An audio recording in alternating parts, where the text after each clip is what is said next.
warahmatullahi wabarakatuh. Perkenalkan, nama saya Seltiria Dara Ramadan, NPM 1811080027. Saya di sini perwakilan dari kelompok 6. Kelompok 6 sekarang akan membahas tentang materi permasalahan pada anak usia dini.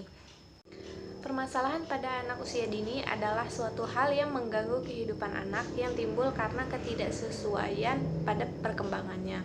Pada dasarnya, permasalahan pada anak usia dini ada dua faktor. Yang pertama, faktor internal dan faktor eksternal.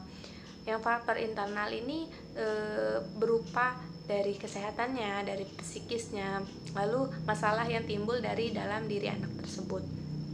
Lalu yang kedua ada permasalahan eksternal. Permasalahan eksternal ini dapat terjadi di lingkungan sosialnya, seperti di lingkungan keluarganya, lingkungan masyarakatnya, lalu lingkungan pertemanannya, lingkungan sekolahnya. Lalu kelompok 2 di sini akan membahas tentang 4 faktor atau 4 jenis dari permasalahan pada anak usia dini. Lalu kami juga akan membahas tentang penanggulangan atau penyembuhan pada anak usia dini yang memiliki masalah tersebut. Nama saya Rizka Septiani, NPM 1811080125. Baik, di sini saya akan menjelaskan yang pertama, temper tantrum. Anak yang memiliki permasalahan seperti ini biasanya anak yang marah berlebihan, mengamuk saat anak menginginkan dan tidak dituruti keinginannya. Pengalaman saya waktu observasi di TK, anak tersebut tidak bisa diam pada saat pelajaran dimulai. Dia sering berjalan sambil menggoda teman-temannya sedang belajar.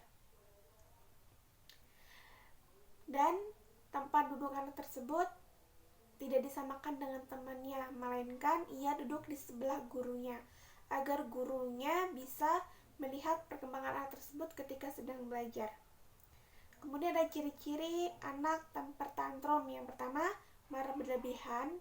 Yang kedua, tidak dapat mengungkapkan apa yang diinginkan, tetapi jika keinginannya tidak dituruti, maka ia akan marah. Yang ketiga, takut yang sangat berlebihan. Hipersensitif untuk mengatasi persoalan tersinggungnya, dan pandangan yang cenderung negatif terhadap di sekelilingnya. Yang kedua ada ADHD, Attention Deficit Hyperactivity Disorder.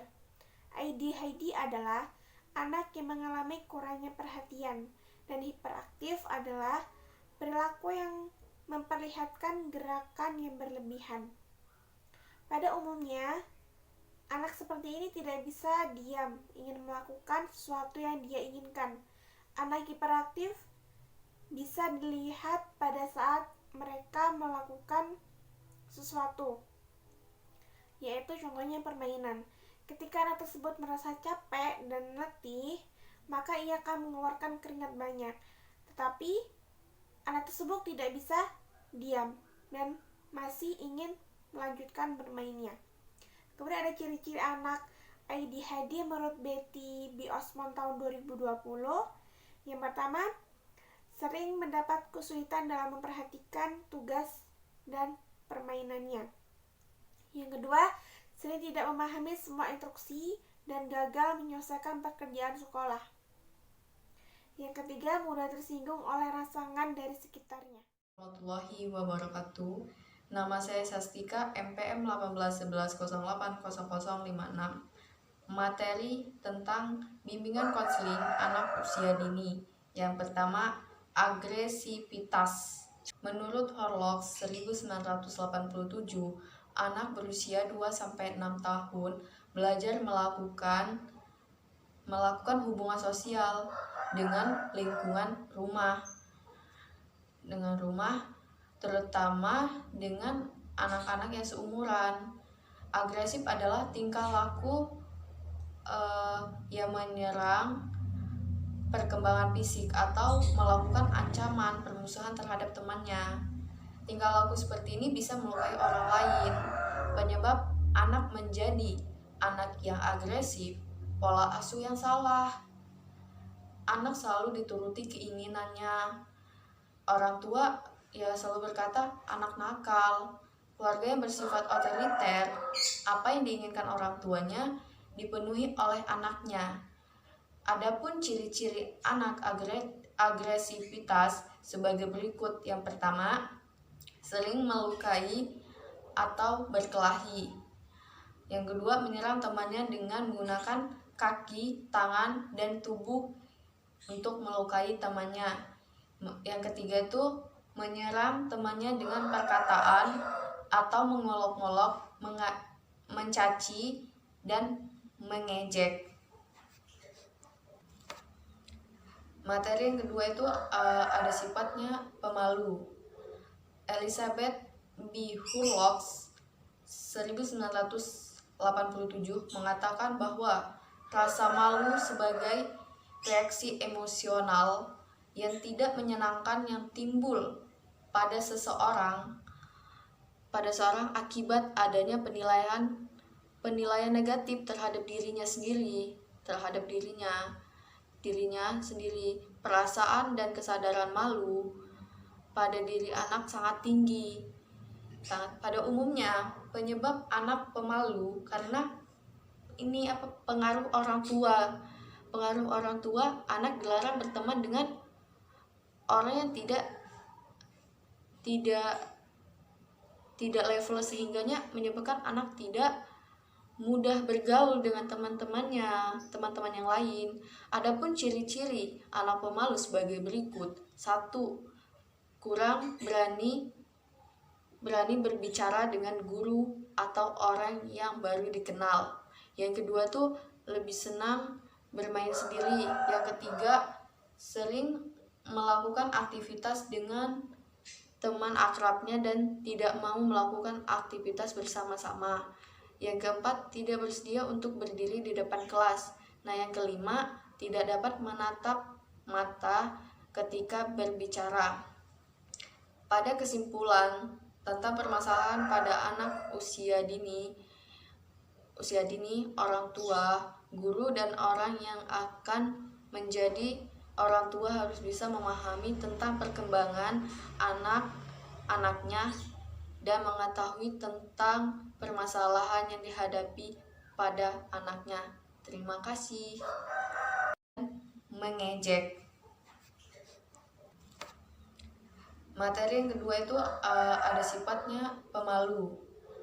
Elizabeth B. Hurlocks 1987 mengatakan bahwa rasa malu sebagai reaksi emosional yang tidak menyenangkan yang timbul pada seorang akibat adanya penilaian negatif terhadap dirinya sendiri. Perasaan dan kesadaran malu pada diri anak sangat tinggi. Pada umumnya, penyebab anak pemalu karena pengaruh orang tua. Pengaruh orang tua, anak dilarang berteman dengan orang yang tidak level, sehingganya menyebabkan anak tidak mudah bergaul dengan teman-teman yang lain. Adapun ciri-ciri anak pemalu sebagai berikut. 1. Kurang berani berbicara dengan guru atau orang yang baru dikenal. Yang kedua tuh lebih senang bermain sendiri. Yang ketiga, sering melakukan aktivitas dengan teman akrabnya dan tidak mau melakukan aktivitas bersama-sama. Yang keempat, tidak bersedia untuk berdiri di depan kelas. Nah, yang kelima, tidak dapat menatap mata ketika berbicara. Pada kesimpulan tentang permasalahan pada anak kelima, tidak dapat menatap mata ketika berbicara. Pada kesimpulan tentang permasalahan pada anak usia dini, orang tua, guru, dan orang yang akan menjadi orang tua harus bisa memahami tentang perkembangan anaknya dan mengetahui tentang permasalahan yang dihadapi pada anaknya. Cara menangani permasalahan. 1. Mencari akar permasalahan. Jika permasalahannya sudah diketahui, maka akan lebih mudah dicari pemecahannya, khususnya untuk anak usia dini yang terkadang belum masih mengetahui bagaimana cara menggunakan masalah yang sedang dia alami. Di sini peran orang tua memperhatikan, mengarahkan agar permasalahan segera teratasi. 2.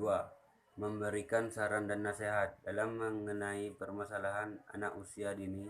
Saran dan nasihat untuk memperhatikan sangat diperlukan, khususnya Anda ingin menguraikan dan menjelaskan nilai-nilai baik buruk pada sekecil. 3.